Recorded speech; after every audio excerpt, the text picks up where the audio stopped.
کا ہو رہا ہے تو 100 مولانا نے کہا کہ تو ڈیمورلائز کرنا ہے، ہم لوگوں کی عزت ختم ہو گئی، ہر طرف ان کا چرچا ہو رہا ہے۔ 100 مولوی 100 سوال چھانٹا، کہا جب مجلس ہو رہی ہوگی، غوث پاک کی مجلس ہفتے میں 2 بار ہوتی تھی، 3 بار عباس کہتے تھے، ایک بار جمعہ کا بعد، سب پہلے 5 آدمی محفل میں رہتے تھے۔ غوث پاک کہتے ہیں کہ پہلے 5 لوگ رہتے تھے، میں نے تقریر تک شروع کی 70,000 کا مجمع ہونے لگا، 400 مولانا دوات اور قلم لے کے محفل میں بیٹھ کر غوث پاک کی تقریر نوٹ کرنے کے لیے رہتے تھے، اور آج وہ تقریریں کتاب کی شکل میں چھپ رہی ہے۔ 100 مولوی آیا محفل میں تاکہ غوث اعظم کو ایسا ہارڈ سوال کریں کہ وہ جواب نہ دے سکے اور بادشاہ کی نظر میں ذلیل ہو جائے، بادشاہ کی نظر میں ذلیل ہو جائے۔ سارے آئے، غوث پاک باہر نکلے، سب مولوی پہ ایک بار آپ نے نگاہ دوڑائی، سارے مولوی گریبان پھاڑنے لگے، سر کے بال نوچنے لگے، پاگل کی طرح کرنے لگے۔ کیوں؟ ایک نگاہ ڈال کر ان کا جو سوال تھا وہ سوال ہی غائب ہو گیا، اور ایک لفظ علی با تک یاد نہیں رہا۔ سارے لوگ سارے علم کے چیپٹر کو بھول گئے، اور جب دیکھا کہ سوال بھی یاد نہیں آ رہا اور علی با کچھ یاد نہیں ہے، تب پاگل ہو گئے، سر کے بال نوچنے لگے۔ اس کے بعد روحانی طاقت کا بادشاہ ایک کو سینے سے لگاتا تھا اور کہتا تھا تیرا سوال یہ ہے، اس کا جواب یہ ہے، تیرا سوال یہ ہے، اس کا جواب یہ ہے۔ اس طریقے سے مدرسے کو زندگی دی، علماء کرام کو اس سے دلایا، خانقاہ مر چکی تھی اس کو زندگی دی، بادشاہوں کے گھروں میں قرآن پاک کی تلاوت کا ماحول قائم کیا۔ غوث پاک فرماتے ہیں کہ 500 سے زیادہ عیسائی میرے ہاتھ پر کلمہ پڑھ کے مومن ہوئے، 1,00,000 سے زیادہ فاسق فاجر چور ڈکیت توبہ کر کے متقی اور ولی بن گئے۔ کہتے ہیں کہ میں باہر سے آ رہا تھا بغداد، ہم اس پر فوکس کر رہے ہیں کہ جو لوگ مولانا کے امر بالمعروف پہ تنقید کرتے ہیں، واعظ پہ، تقریر پہ، یہ تقریر جو کہتے ہیں کہ تقریر پیر صاحب لوگ نہیں کرتے، جھوٹا اور شریعت کو نہیں جانے والا جاہل۔ سارے پیروں کا سردار ہفتے میں 3 دن 70,000 کے مجمع میں خطاب کرتا تھا۔ ان کی تقریر سننے کے لیے 400 علماء دوات قلم لے کے بیٹھتے تھے لکھنے کے لیے۔ 1000 کلومیٹر دوری پہ کسی پہاڑ کی چوٹی پہ کوئی ولی محو عبادت رہتا تھا، وہ وہاں سے غوث پاک کی تقریر سنا کرتا تھا۔ وہ 1 مہینے کے بعد جب بغداد آتا تو 400 علماء کی تحریر سے اپنی لکھی کی تحریر ملاتا تو 1 لفظ کا فرق نہیں ہوتا تھا۔ غوث اعظم نے تقریر کی ہے، تقریر کرنا مصطفیٰ کی سنت ہے۔ غوث اعظم تو چلو اللہ ولیوں کے سردار ہے، پیغمبر اعظم تو صاحب شریعت ہے، نائب پروردگار ہے، محبوب ذی وقار ہے، کائنات کے مالک و مختار ہے۔ حضور نہیں ہوتے تو ہمیں دین کہاں سے ملتا؟ مصطفیٰ جان رحمت نے ہر جمعہ کی دن تقریر کی، اور جب بھی کوئی موقع آتا سرکار ممبر پہ چڑھتے تقریر کرتے۔ اور پھر ایک بار تو ایسا ہوا کہ حضور فجر کی نماز پڑھانے کے بعد ممبر پہ چڑھے، اتنی لمبی تقریر کی کہ ظہر کا وقت آ گیا، اتنی لمبی تقریر کی۔ آیا ہے فجر کی نماز پڑھائی، ثم صعد المنبر فخطبنا حتى حضرت الظہر، حضور ممبر پہ چڑھے یہاں تک تقریر کی کہ ظہر کا وقت آ گیا۔ سرکار ممبر سے اترے، ظہر کی نماز پڑھائی، ثم صعد المنبر فخطبنا حتى حضرت العصر، حضور ممبر پہ چڑھے پھر تقریر کی یہاں تک کہ عصر کا ٹائم ہو گیا۔ پھر آپ ممبر سے نیچے اترے، تقریر کی، پھر ممبر پہ چڑھے، تقریر کی، حتی غربت الشمس، یہاں تک کہ سورج ڈوب گیا۔ دنیا کا اتنا بڑا اسپیکر کوئی نہیں ہوگا جو فجر کے بعد سے لے کے دن کے ڈوبنے تک لمبا خطاب کرے۔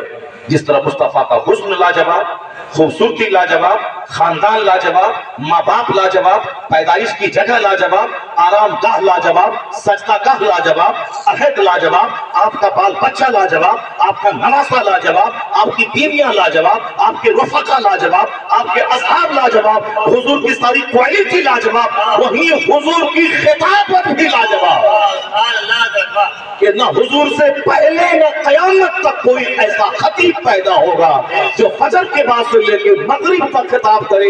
یہ دنیا کا اکلوتا خطیب محمد عربی کی ذات ہے۔ نعرہ تکبیر، نعرہ رسالت، عظمت مصطفیٰ، نعرہ تکبیر، نعرہ رسالت۔ مہاراشٹر کا رام گری جیسا خبیث یہ کیا جانے مصطفیٰ کون ہے؟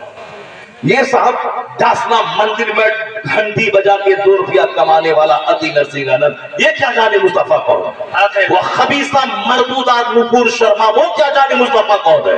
اسے میں تم سے کہتا ہوں، یہ جاہل گھنٹی بجا کے 2 ٹکا کمانے والا، اس کو تم ہیرو نہیں بنائے گا، اس کو ہائی لائٹ نہیں کرے گا۔ یہ جاہل مردود کی کوئی حیثیت نہیں ہے کہ ہم 1 کروڑ مسلمان سڑک پہ آ جائیں اور ان کو ہیرو بناتا ہے، نہیں۔ جب پتا چلے کہ خبیث نے مصطفیٰ کے بارے میں غلط کچھ کہا ہے تو تم دنیا کو یہ بتا دو کہ خبیث تو کچھ حیثیت نہیں رکھتا، تو ہندوستان کا پڑھا لکھا گاندھی، اس نے میرے پیغمبر کے بارے میں کہا ہے کہ جب میں قرآن کا انواد ہندی انواد پڑھا اور جب میں نے پوتر جیونی مصطفیٰ کی پڑھی تب مجھ کو پتا چلا کہ اسلام تلوار کے بل پہ نہیں پھیلا ہے، مصطفیٰ کے اخلاق کے بل پہ ساری دنیا میں پھیل گیا۔ یہ خبیث مردود کچھ بولا اور ہم سڑک پہ آ گئے، بلڈوزر اپنے مکان پہ چڑھوا دیا۔ یہ خبیث اس حیثیت رکھتا ہے، اس کو ہائی لائٹ کرتے ہیں، اس کو ہم ہیرو بناتے ہیں، اس کو بہادر بناتے ہیں۔ دنیا کی ساری باتوں کا جواب دنیا میں نہیں ہے۔ راستہ چلتے کوئی خبیث شرابی میری ماں کو گالی دے، اس شرابی سے الجھنے والا احمد کا سردار ہوگا۔ عقل مند وہی ہے جو خاموشی سے عزت بچا کے چلا جائے، چونکہ وہ اکیلے گالی سنا ہے، لیکن جب مائک لگا کے ممبر پہ جب بولے گا کہ وہ شرابی گالی دیا، پہلے یہ تو اکیلے سنا تھا، اب کروڑوں کو بتا رہا ہے کہ میری ماں کو گالی دیا گیا۔ اسی لیے ساری باتوں کا جواب نہیں ہوتا۔ کوئی اس کا ادیب بولے تو میرا ادیب جواب دے گا، کوئی اس کا خطیب بولے تو میرا خطیب جواب دے گا، کوئی اس کا شاعر توہین کرتا ہے میرا شاعر جواب دے گا، کوئی پولیٹیکل لیڈر توہین کرتا ہے میرا پولیٹیکل لیڈر اس کا جواب دے گا۔ اور ہندوستان میں ہم کسی کی گردن کاٹ نہیں سکتے، البتہ ہمارا جو پڑھا لکھا طبقہ ہے وہ جا کے سیریسلی حکومت سے مطالبہ کر سکتا ہے کہ یہ ہندوستان میں آگ لگانے والا شخص بھائی چارے کے ماحول کو تباہ کر رہا ہے، اس کو جیل میں رہنا چاہیے، باہر نہیں رہنا چاہیے، زبردست ڈھنگ سے مطالبہ کرے۔ گالی دیا ہے رام گیری اور ہم الہ آباد کی پولیس والے پتھر برسا رہے ہیں، کیوں برسا رہے ہیں؟ گالی تو وہ دیا ہے، یہ پولیس والا تو نہیں دیا ہے۔ عقل اور حکمت سے کام لینا ہوگا، اور جب پتا چلے کہ خبیث میرے مصطفیٰ کو گالی دے رہا ہے، 100 بڑے بڑے دانشوروں نے جو میرے مصطفیٰ کی تعریف کی ہے، ان تعریفی کلموں کو در و دیوار پہ لکھ دے اور بتا دے کہ تم نے میرے مصطفیٰ کو گالی دی ہے۔ اسی ہندوستان کا برہمن ڈاکٹر رام کرشن راؤ، اس نے میرے مصطفیٰ کو کیا کہا ہے اور بتا دے، اس نے لکھا ہے the personality of Muhammad, it is most difficult to get into the whole truth of it, only a glimpse of it I can catch, what a dramatic succession of this picturesque scenes۔ وہ ہندو برہمن لکھتا ہے، یہ صاحب خبیث مردود میرے مصطفیٰ کی شان گھٹانے کے لیے 2-4 جملے ٹھناؤ میں بول رہا ہے۔ ایک کتاب لکھ دی اس برہمن ہندو میسور کا پروفیسر، یونیورسٹی کا پروفیسر، اس کی بات کو ہائی لائٹ کر اور دنیا کو بتا دے یہ جاہل جو بولتا ہے، یہ جاہل کچھ نہیں جانتا۔ اور یہ میسور یونیورسٹی کا پروفیسر میرے پیغمبر کو کیا کہہ رہا ہے، یہ سنے سارا ہندوستان۔ یہ کہتا ہے Muhammad the saint, Muhammad the warrior, Muhammad the statesman, Muhammad the orator, Muhammad the refuge of orphans, protector of slaves, emancipator of women, all these magnificent roles in these departments of human activities, he is like a hero۔ یار مولوی نہیں بول رہا ہے، پیر نہیں بول رہا ہے، ایک غیر مسلم ہندو برہمن پروفیسر پڑھا لکھا جس کے پاؤں کی دھول کے برابر رام گیری اور داسنا کا عطی نرسنگ آنند اس رام کرشن راؤ کے پاؤں کی دھول کے برابر نہیں ہے۔ وہ اس نے کیا لکھا؟ وہ کہتا ہے مصطفیٰ کو سمجھنا بڑا مشکل ہے، میں جب ان کو پڑھنے لگتا ہوں تو ان کے کمالات کا اتنا چکر میرے سامنے آتا ہے کہ میں بھول جاتا ہوں کہ کس کو پڑھوں۔ ایک لامتناہی سلسلہ ہے مصطفیٰ کے اوصاف کا۔ وہ کہتے یہ نبی ہے، معلم ہے مصطفیٰ، مجاہد ہے مصطفیٰ، جرنل ہے مصطفیٰ، دائی ہے مصطفیٰ، عورتوں کی آبرو کے محافظ ہے مصطفیٰ، یتیموں کی پناہ گاہ ہے مصطفیٰ، مانوتا کو داستہ کی پرچھا سے مکتی دلانے والے عظیم رہنما ہے مصطفیٰ۔